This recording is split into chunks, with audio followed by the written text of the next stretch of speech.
Dengan Karyoto menyatakan bahwa prosesnya baru tahap penyelidikan, berarti memang belum ada yang jadi tersangka.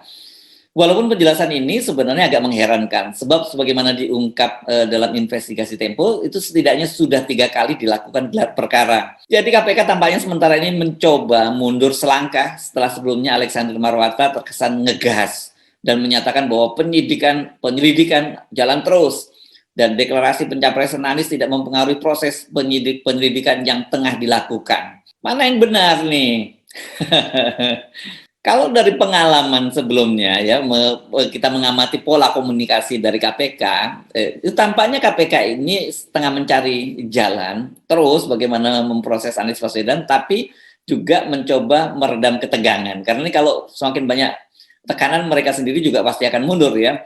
Sebelumnya kan ketika politisi Nasdem Zulfan Lindan menyatakan bahwa dia mendengar dugaan Formula E ini akan dilakukan gelar perkara, hal itu langsung dibantah oleh jubir KPK Ali Fikri. Bantahan yang sama juga dikemukakan oleh Alexander Marwata. Silakan deh Anda googling ini, Anda pasti akan ketemu. Alexander Marwata pada tanggal 22 September lalu itu menyatakan bahwa kasus Formula E ini masih dalam tahap penyelidikan, belum ada expose. Ini maksudnya expose ini adalah gelar perkara. Ternyata kan berdasarkan investigasi Tempo, gelar perkara itu telah dilakukan 3 kali. Atau kalau pada tanggal 22 ketika Alexander Marwata membantah itu sudah dilakukan 2 kali, yakni tanggal 12 dan tanggal 19 September. Dan yang terakhir kemudian dilakukan tanggal 28 September, setelah itu 2 harinya mereka menemui Kepala BPK Ismiatun. Karyoto katanya juga sudah diperintahkan oleh Firly untuk mencari dan melobi pakar hukum yang bersedia menyatakan kasus ini sudah memenuhi unsur pidana, dan mereka dapat ya yang disebut-sebut namanya Profesor Agus Rono ini. Ya katanya dia dari Universitas Al-Azhar. Kalau sudah gelar perkara berarti sudah ditingkatkan statusnya menjadi penyidikan, dan setelah itu ada yang dijadikan tersangka. Sulit untuk dibantah bahwa dugaan korupsi Formula E ini syarat dengan nuansa politik ketimbang masalah hukumnya.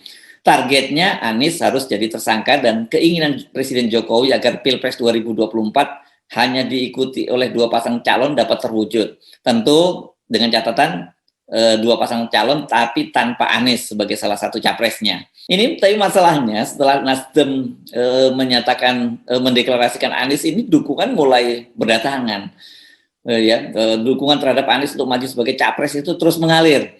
Nah, ini yang saya kira nggak boleh dianggap main-main ya. Yang terbaru kemarin, Ketua Dewan Kehormatan Partai Golkar, Akbar Tanjung, secara terbuka sudah menyatakan mendukung Anies sebagai capres. Dukungan itu disampaikan Akbar dalam peresmian relokasi patung Tritura dari kawasan Rasuna Said ke Taman Menteng. Akbar ini mendukung Anies bukan karena sesama alumni HMI atau KAHMI, dan dia mengakui bahwa memang Anies itu adalah juniornya di KAHMI. Tapi kata dia, beliau itu orang pintar, seorang akademisi, tapi juga seorang yang betul memiliki suatu pemikiran yang jauh ke depan tentang pembangunan Indonesia. Beliau tepat menjadi gubernur, dan lebih tepat lagi bahwa beliau akan menjadi presiden. Itu tambah Akbar Tanjung.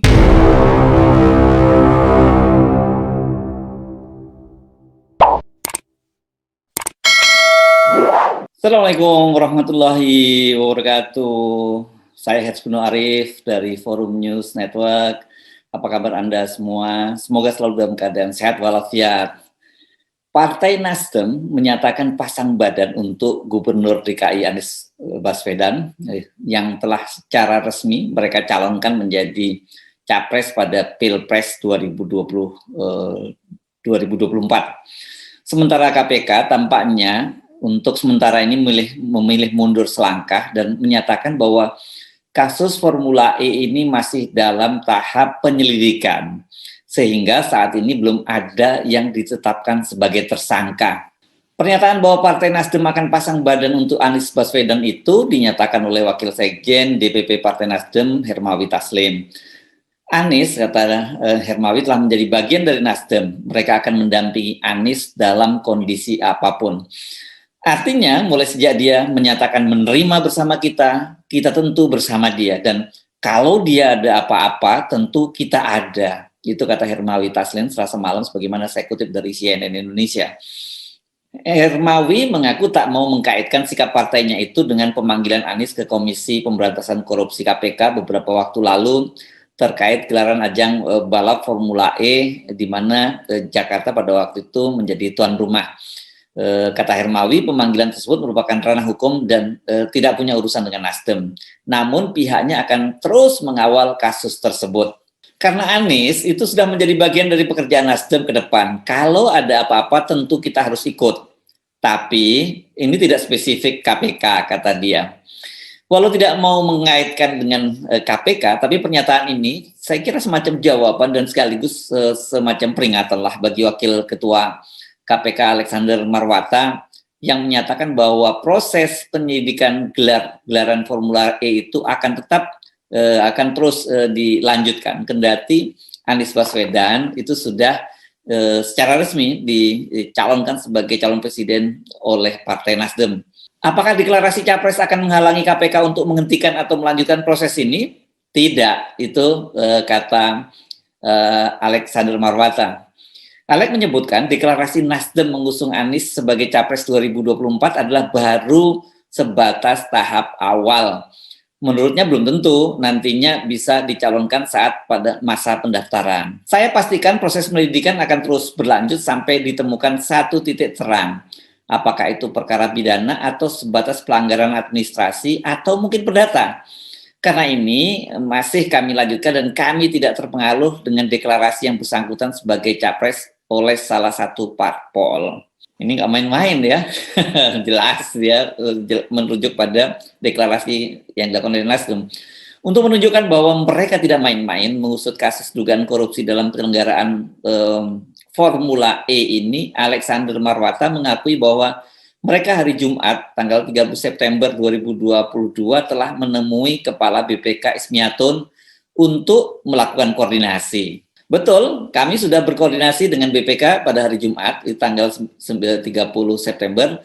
Tentu substansi apa yang kami bicarakan bukan untuk konsumsi media. Itu kata Alexander Marwata ketika berbicara di Gedung Merah Putih KPK pada hari Senin. Itu artinya setelah deklarasi dilakukan oleh Nasdem.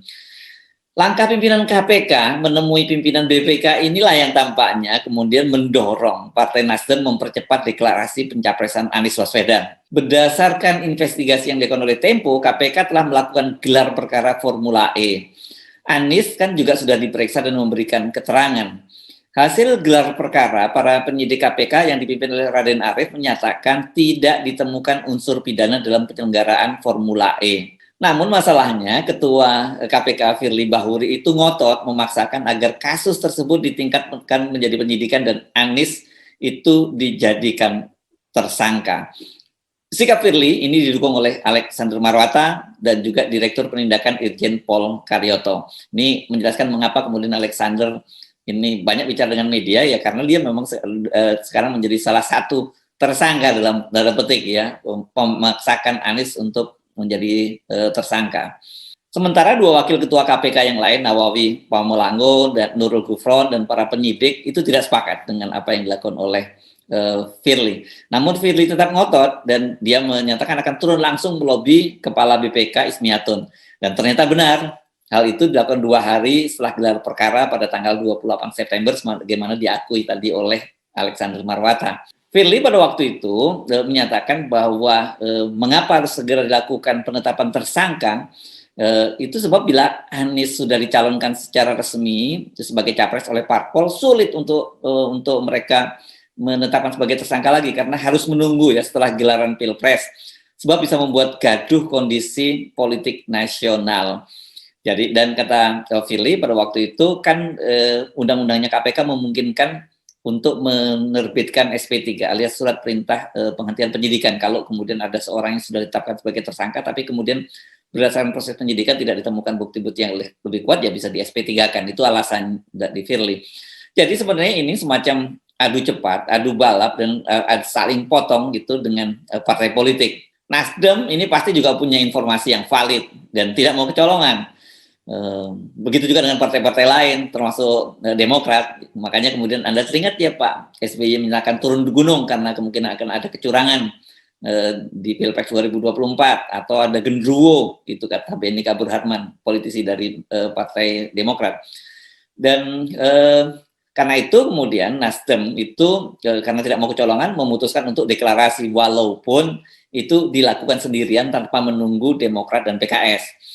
Bersama Demokrat dan PKS kan Nasdem dalam beberapa waktu belakangan ini sangat intens melakukan pertemuan dan lobby-lobby politik.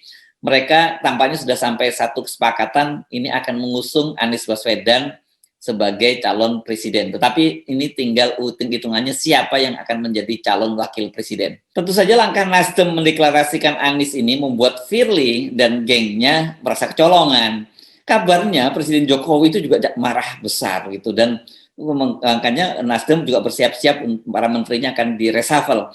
Namun soal ini itu ditepis oleh Ketua Umum Partai Nasdem, Surya Paloh. Dia mengaku sudah menyampaikan rencana deklarasi itu kepada Presiden Jokowi. Ketika ditanya apakah saya sudah membicarakan, apa tanggapan beliau soal pencalonan Bung Anies, beliau ucapkan, ya baik, bagus, saya menghargai itu. Dan saya pikir ini lebih dari cukup, gitu kata Surya Paloh ketika melakukan tanya jawab dengan wartawan seusai mendeklarasikan Anies Baswedan di Nasdem Tower Jakarta pada hari Senin tanggal 3 Oktober 2022 kemarin. Surya Paloh mengungkapkan pertemuan terakhirnya dengan Presiden Jokowi itu berlangsung sekitar 10 hari lalu. Dan menurut Paloh 10 hari itu pada hari Senin ya, artinya ya. Menurut Paloh selama 8,5 tahun terakhir komunikasi dengan Jokowi juga berlangsung intens. Keduanya, kata dia, akan bertemu kembali dalam waktu dekat. Bahkan secara bercanda, Surya Paloh kemarin mengklaim bahwa dari seluruh orang yang berada di ruangan itu, artinya pengurus-pengurus kader itu, dia adalah salah satu orang yang paling dekat dengan Presiden Jokowi. Nah, mari kita kembali lagi ke reaksi dari KPK. Ya, ini Wakil Ketua KPK Alexander Marwata membantah itu bila mereka itu melakukan kriminalisasi terhadap Anies Baswedan. Kami sudah mempertimbangkan juga bagaimana proses lidik itu, kita buka saja supaya masyarakat, teman-teman wartawan juga mengetahui apa sih dari hasil lidik itu yang diperoleh oleh KPK, dari keterangan para saksi yang sudah dipanggil, apa yang mereka terangkan. Supaya apa? Supaya masyarakat tidak lagi seolah-olah kami ini mengkriminalisasi seseorang, itu kata Alexander Marwata kepada wartawan. Ini kelihatannya Alexander Marwata merasa sangat tertekan ya dengan publikasi dan dari investigasi Tempo dan juga opini yang berkembang menyusul pendeklarasian Anies Baswedan sebagai calon presiden oleh Partai Nasdem. Alex mengatakan KPK itu tidak pernah menargetkan seseorang untuk menjadi tersangka, termasuk kasus dugaan korupsi Formula E yang menyeret Anies Baswedan. Pernyataan Alexander Marwata ini disambut oleh mantan penyidik KPK yang juga sepupu Anies Baswedan, Novel Baswedan, dan dia malah menantang agar KPK itu membuka video rekaman saat gelar perkara dilakukan. Ini rupanya setiap kali gelar perkara itu semua didokumentasikan, dan Novel Baswedan sebagai mantan orang dalam KPK dia tahu persis hal-hal semacam ini. Namun pernyataan dari Alexander Marwata itu kemudian dikoreksi oleh Deputi Penindakan dan Eksekusi KPK Irjen Polisi Karyoto. Ini unik juga ya, karena Karyoto ini sebagai deputi kan notabene dia adalah anak buah Alexander Marwata. Jadi dia mengkoreksi apa yang dilakukan oleh Alexander. Menurutnya tidak tepat melakukan buka-bukaan seperti yang dimaksud oleh Alexander tadi. Karyoto itu menegaskan Formula E sampai saat ini masih dalam tahap penyelidikan alias belum ada tersangka yang ditetapkan. Karyoto menjelaskan bahwa setiap orang yang memberikan keterangan di proses penyelidikan belum bisa dikategorikan sebagai saksi. Dan tentu kalau saksi saja belum, ya belum bisa, tentu saja tersangka juga belum dong ya. Ini karena kata dia masih keterangan yang sifatnya konfirmasi atau klarifikasi terhadap apa yang sedang dilakukan dan ingin dibuat terang oleh para penyelidik KPK, terang dia. Sebagaimana kita ketahui, Anies kan telah memenuhi panggilan KPK pada tanggal 7 September lalu. Dia hanya datang sendirian dengan menenteng map berwarna biru.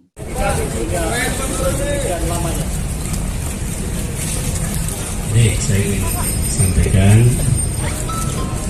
senang sekali bisa kembali membantu KPK dalam menjalankan tugas. Alhamdulillah. Kami selalu berusaha untuk bisa membantu KPK, bahkan sebelum ketika bertugas di pemerintahan.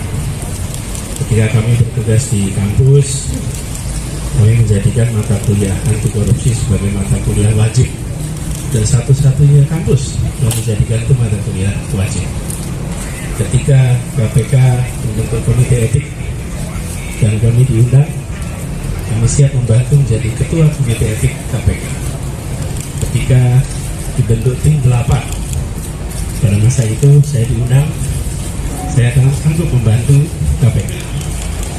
Ketika bertugas di pemerintahan di Jakarta, kami pun membentuk Komisi Pencegahan Korupsi Ibu Kota untuk membantu tugas pencegahan korupsi. Dan alhamdulillah hari ini diundang untuk membantu, kami pun hadir untuk membantu menjalankan apa yang dibutuhkan oleh KPK. Jadi tadi kami diminta untuk memberikan bantuan keterangan dan sudah disampaikan. Insya Allah dengan keterangan yang tadi kami sampaikan akan bisa membuat menjadi terang sehingga isu yang sedang didalami akan bisa menjadi terang benderang dan memudahkan dalam KPK menjalankan tugas. Saya sampaikan terima kasih kepada semua teman-teman yang hadir malam hari ini, dan insya Allah tugasnya akan bisa dilaksanakan dengan baik. Itu saja dari saya. Terima kasih.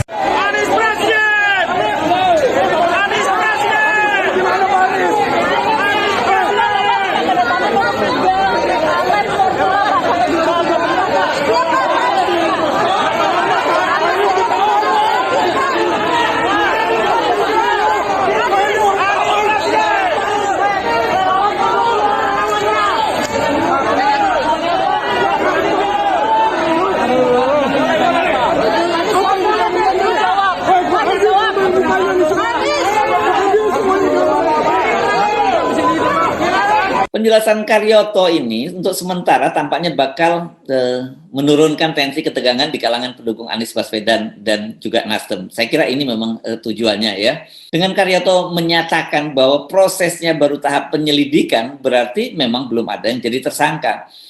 Walaupun penjelasan ini sebenarnya agak mengherankan, sebab sebagaimana diungkap dalam investigasi Tempo, itu setidaknya sudah 3 kali dilakukan gelar perkara. Jadi KPK tampaknya sementara ini mencoba mundur selangkah setelah sebelumnya Alexander Marwata terkesan ngegas dan menyatakan bahwa penyelidikan jalan terus dan deklarasi pencapresan Anies tidak mempengaruhi proses penyelidikan yang tengah dilakukan. Mana yang benar nih?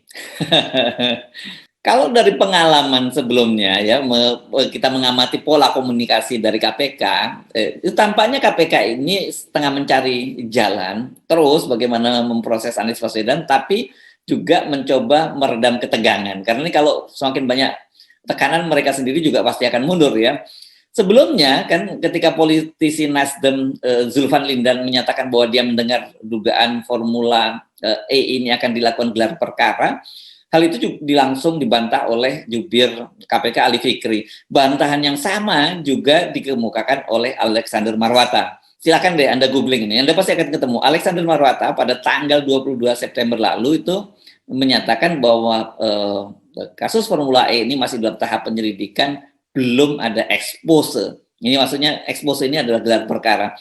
Ternyata kan berdasarkan investigasi Tempo, gelar perkara itu telah dilakukan 3 kali. Atau kalau pada tanggal 22 ketika Alexander Marwata membantah itu sudah dilakukan 2 kali, yakni tanggal 12 dan tanggal 19 September. Dan yang terakhir kemudian dilakukan tanggal 28 September, setelah itu 2 harinya mereka menemui Kepala BPK Ismiatun.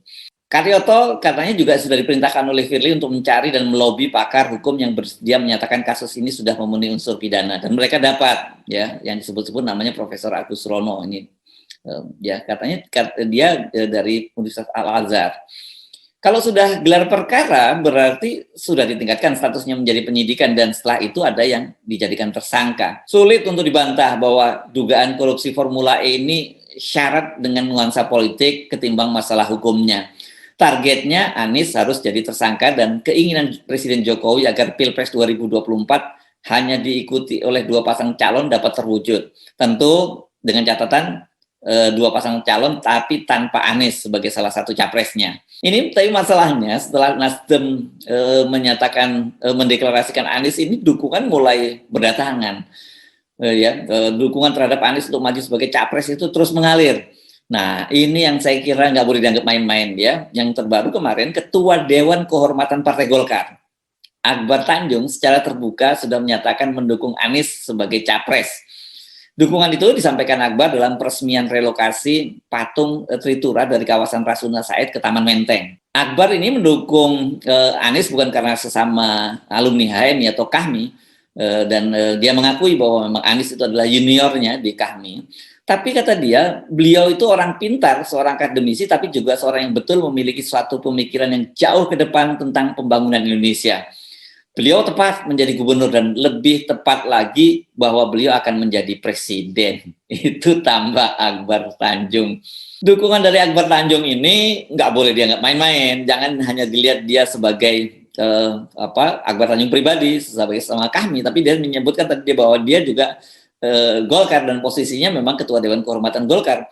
Nah, kita tahu kan Golkar sekarang ini bergabung dalam Koalisi Indonesia Bersatu, itu bersama PAN dan P3. Semua orang juga tahu kalau koalisi ini sesungguhnya awalnya dipersiapkan untuk mendukung Jokowi kalau bisa maju pada Pilpres 2024 dengan untuk 3 periode, atau kalau tidak ya digunakan oleh proksi Jokowi, dalam hal ini Ganjar. Jadi ini tarik-menarik antara KPK dengan Nasdem dan Anies Baswedan ini makin seru, dan gerbong pendukung Anies Baswedan ini saya perkirakan dari hari ke hari itu akan makin bertambah. Ya, jadi KPK harus mulai kalkulasi ulang lagi. Apakah tetap nekat seperti yang tadinya dikatakan oleh Alexander Marwata untuk terus maju, atau ya status quo seperti dikatakan oleh Karyoto bahwa memang sekarang statusnya sedang penyelidikan dan belum ada tersangkanya. Saya Harisnu Arif dari Forum News Network. Sampai jumpa lagi. Wassalamualaikum warahmatullahi wabarakatuh.